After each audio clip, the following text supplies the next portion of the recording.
The holidays are right around the corner, and millions of Americans will be hitting the roads, the railways, or the friendly skies to visit relatives. But before you pack your bags, do you know what microscopic passengers are coming along? In part 2 of our hidden series, Hidden Germs, Planes, Trains, and Automobiles, we take a look at the germs living in our public transportation systems we use every day.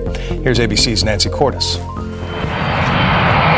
How far do you go to avoid germs when you take off, pull out, or leave the station? I won't use the bathroom in a train. I will not, I refuse to. Well, I try to avoid the window where children have their face pressed up to it. I actually use my shirt before even touching the hand. Or do you just not think about it? You know, we're all going to die someday, so, why spend your whole life worrying about germs? And is there really a reason to worry? I mean, aren't germs everywhere? You should probably take some precautions. You never know who's the last person who grabbed that pole or boarded that bus. Germ expert Dr. Chuck Gerba says when it comes to public transportation, some of the germiest spots are places you might not expect. You're in the millions of bacteria on that. So the first one you could lick, this one you shouldn't touch. To find out what kinds of germs are lurking on that armrest or flush handle, we sent Dr. Gerba on a road trip and an air trip. He tested dozens of the surfaces we touch. Oh, that's really bad. Every time we travel, starting with the bus. Dr. Gerba says of all the restrooms he tested, this one on a Greyhound bus was the germiest. He found tens of millions of E. coli bacteria on this toilet seat. Finding E. coli indicates there's likely fecal matter present. And if that's so, there's other types of bacteria and viruses that can be present. It can cause diarrhea, other types of infections, hepatitis. We showed the results to some frequent bus riders. Oh gosh, what is that? I think I'm gonna start wearing rubber gloves. Dr. Gerba was surprised to find relatively low levels of bacteria on the New York City subway.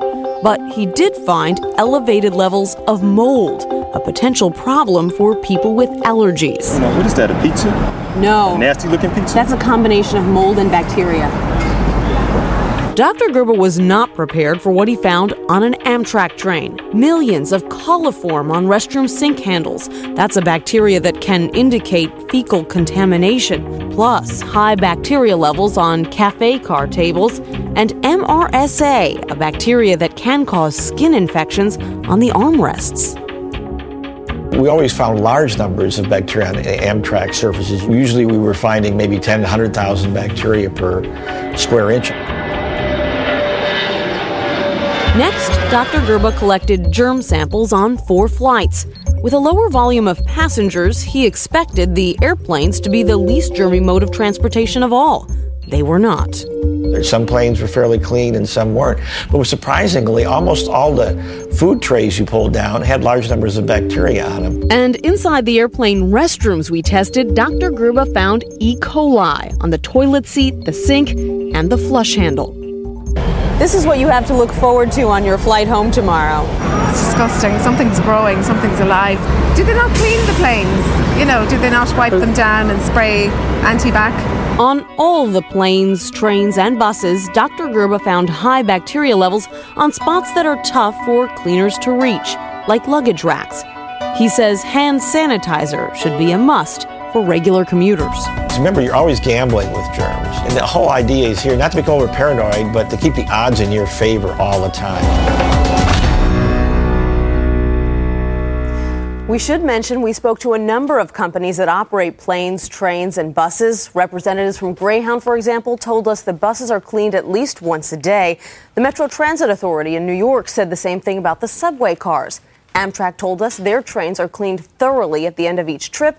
And the Air Transport Association of America told us they look to CDC guidelines when it comes to how and when to clean the inside of planes. And they say there is no evidence that airplanes have any more germs than other public places, Bill. So hand sanitizer is the last line of defense? Always the best way to go, or wash your hands when you get to work if you're a commuter. And also just don't assume that because something looks clean that it is clean. And obviously, Bill, you're going to have to kick that tray table licking habit that you've got. It's so hard, though. But great info, especially with flu season coming up as well. Absolutely. This is the time to do it. Thank you.